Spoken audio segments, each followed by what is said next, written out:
I'm Jeff Altman, the Big Game Hunter. I'm the head coach for JobSearchCoachingHQ.com and NoBSCoachingAdvice.com.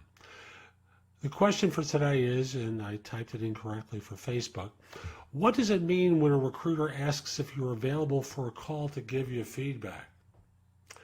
Boy, this is a tough question. You know, recruiters just can't do it right. Here, they want to know if you're available for a phone call to give you feedback. And job hunters agonize over the fact that they don't get phone calls to give feedback. So what does it mean? They want to know if you're available for a call to give you feedback, dummy. And I'm being that obnoxious about it because it's a stupid question. They just want to know. It doesn't mean anything good. It doesn't mean anything bad. The one thing out of the literal words that you might add on to them is this is a courteous organization, particularly if they're telling you that you've been rejected. How many people complain, and this is third-party and corporate recruiters, how many people complain about the fact that they never get feedback? Everyone goes through this experience. Everyone goes through that hell of no word back. And I know third-party recruiters go through it with their clients. Eventually, we're tired of telling people, we haven't heard anything back yet. I'll let you know when I hear. And we never hear anything, so we interpret that as being no interest. And you interpret our lack of calling as being rudeness. Well, I'll tell you, here we have a situation where a firm is trying to be courteous, good or bad. Good, obviously, they want to move on to the next step, whatever that is. Bad is they're going to tell you mano a mano, mano a femo, femo a mano, femo a femo.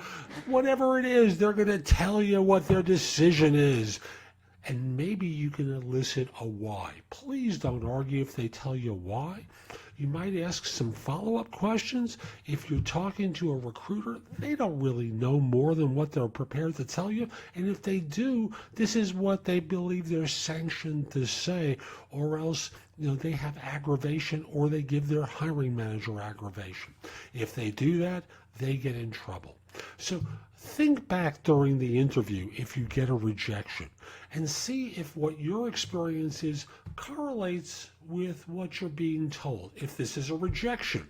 And if it isn't a rejection, hey, you're on to the next step. If this was your first interview, well, you're on to your second interview, the second on to the third. It could be that they're ready to make an offer. At least you know what the decision is and what their feedback is. So hope you found this helpful. Again, I'm Jeff Altman, the Big Game Hunter, and I'll simply say that if you're an executive, I do executive job search and coaching, reach out to me by email at jeffaltman@thebiggamehunter.us. In the subject line, put the word coaching. I'd love to help you. If you're not an executive, the best way for me to help you is through JobSearchCoachingHQ.com, where I have curated information that's designed to help you. Plus, you can ask me questions that I'd be happy to answer. Sometimes by phone, sometimes by email, sometimes as a video. Hope you have a great day. Take care.